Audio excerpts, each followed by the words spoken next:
Chapter 1. Lake Mjøsa, Norway. The old Baron was seated at the large, highly polished teak and leather desk in his study, looking out over the lake before him.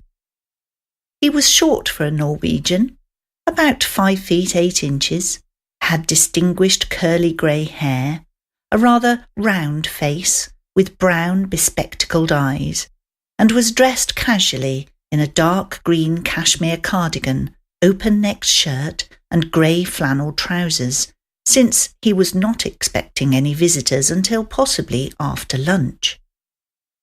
The perfect silence was only occasionally broken by the sound of ice cracking on the lake outside, or birds foraging for small fish in the shallows. The old castle had stood secluded in its large grounds for 5 centuries, and the current Baron had spent all of his time there after finishing his education. Quietness was ingrained in him. When the long-awaited tap on the door eventually came, he answered it in a surprisingly loud voice. "Enter! Ah, Maximilian, I hope that you have good news for me." There was more than a hint of impatience in his voice. "Yes, Herr Baron, I am certain that I have.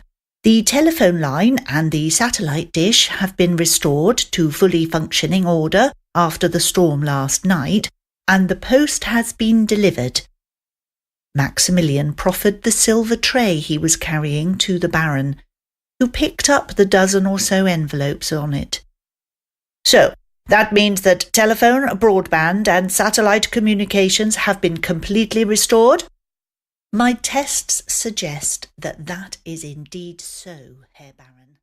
If you enjoyed this clip, you can listen to the whole episode on my blog Megan Publishing Services at meganthemisconception.com.